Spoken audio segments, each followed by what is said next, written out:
Welcome back to the reading of the poem of the Man God, written by Maria Valtorta, Volume 3. Chapter 327, Arrival at Alexandroscene, 12th November 1945. They reached the road once again, after a long tour through fields, and after crossing the torrent by a little bridge of squeaky boards, fit only for people, a footbridge rather than anything more substantial. And they continue walking along the plain, which becomes narrower and narrower as the hills come closer to the coast. So much so that after another torrent, with the usual essential Roman bridge, the road leaves the plain and becomes mountainous, and forks at the bridge. One road, which is not so steep, runs northwards along a valley. The other one, which Jesus takes, following the indication of the Roman milestone, Alexandroscene, VM, is a real flight of steps in the steep rocky mountain, the sharp ends of which drop into the Mediterranean, while the view of the sea becomes wider and wider as they climb.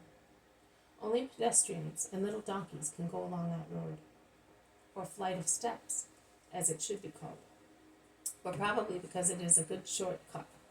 It is very busy, and people curiously watch the unusual Galilean group going along it.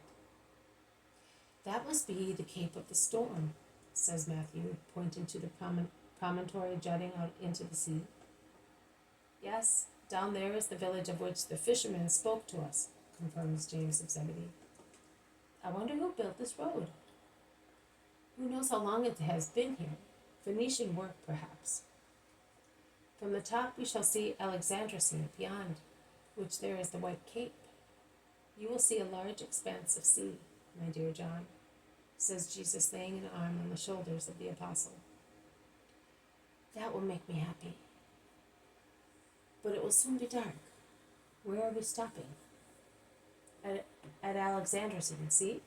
The road is already going down. Down there, the plain stretches as far as that town which you can see over there. It is the town, the woman from Antigone. How can we satisfy her request? Asks Andrew. You know, Master, she said to us, go to Alexandroscene. My brothers have stores there, and they are proselytes. Tell them about the Master.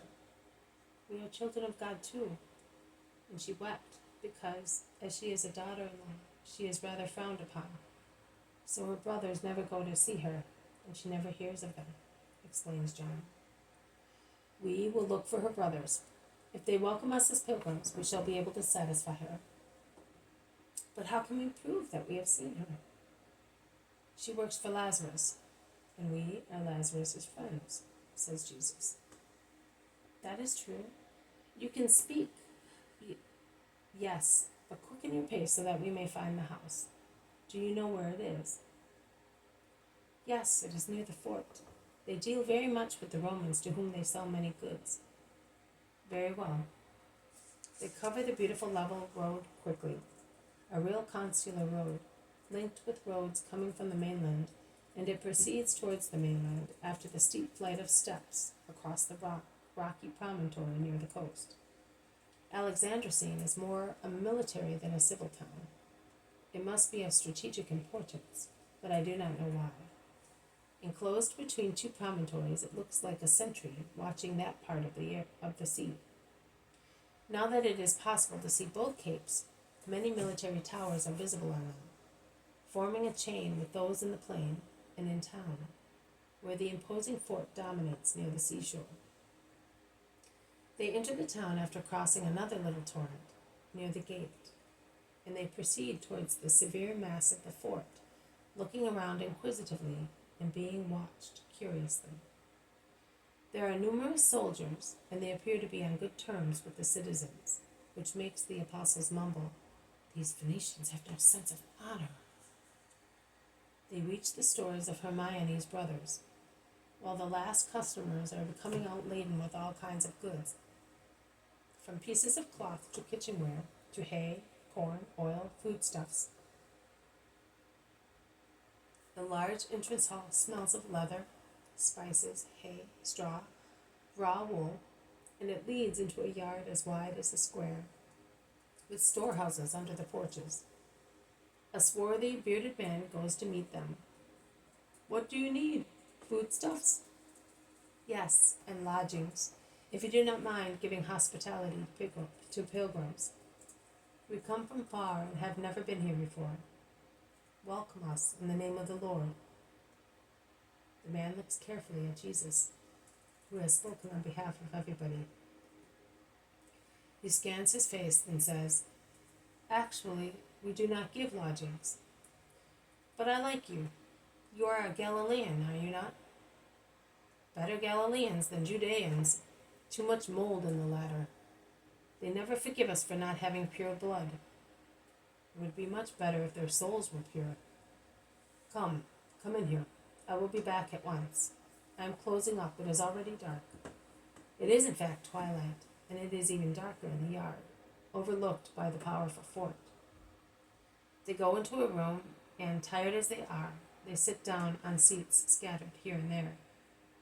The man comes back with two more brothers, an older and a younger one, and shows them the guests, who stand up greeting, saying, Here they are. What do you think? They seem to be honest. Yes. You have done the right thing, says the oldest brother to his younger one, and then, addressing the guest, or rather Jesus, who clearly appears to be the head, he asks, What are your names? Jesus of Nazareth, James and Judas also of Nazareth, James and John of Bethsaida, and Andrew as well, and Matthew of Capernaum. How come you are here? Persecuted? No, we are evangelizing. We have been all over Palestine, more than once, from Galilee to Judea, from one sea to the other, and we have been beyond the Jordan as far as Haran. We have now come here to teach. A rabbi? Here? It's amazing, isn't it? Philip and Elias? Asks the oldest brothers. Yes, very. To which caste do you belong? To none. I belong to God. The good people of the world believe in me. I am poor, and I love the poor. But I do not despise rich people, whom I teach to love, to be merciful, and to be detached from riches, as I teach the poor to love their poverty, trusting in God, who does not let anybody perish. Among my rich friends and disciples there is Lazarus of Bethany. Lazarus? A sister of ours is married to one of his servants. I know. That is also one of the reasons why I came, to tell you that she sends you her regards and loves you. Have you seen her? I have not, but these who are with me were sent to Antigoniea by Lazarus. Oh, tell us, how is Hermione? Is she really happy? Her husband and mother-in-law are very fond of her. Her father-in-law respects her, says Judas Thaddeus. But he does not forgive her her mother's blood. Say so. He is about to forgive her. He praised her very highly, and she has 4 lovely, kind children who make her happy. You are always in her heart, and she asked us to bring you the Divine Master. But what? Are you the one who is said to be the Messiah? I am. You really are We were told in Jerusalem that you are, that they call you the Word of God. Is that true?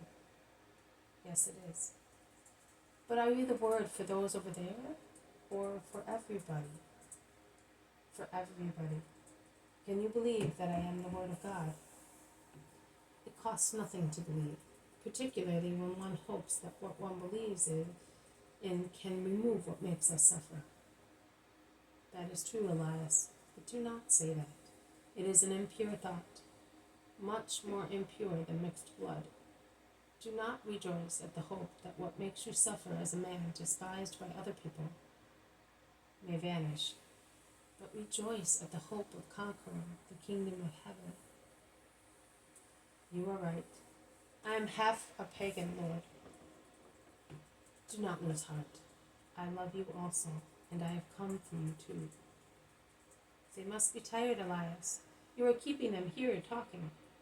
Let us go and have supper, and then we will take them to rest. There are no women here, None of the women from Israel wanted us, whereas we wanted one of them. Forgive us. Therefore, if the house will seem cold and bare, your kind hearts will warm and adorn it for us. How long are you staying? Not more than one day. I want to go towards Tyre and Sidon, and I would like to be at Axi before the Sabbath. It's not possible, Lord. Sidon is far away. I would like to speak here tomorrow. Our house is like a port. Without going out, you will have as many listeners as you wish, all the more so as tomorrow is market day. Let us go then, and may the Lord reward you for your charity. This has been a reading from the poem of the Man God, written by Maria Valtorta, Volume 3, Chapter 327, Arrival at Alexandroscene. Thank you for listening. I will see you tomorrow. May God bless you, and may peace be with you.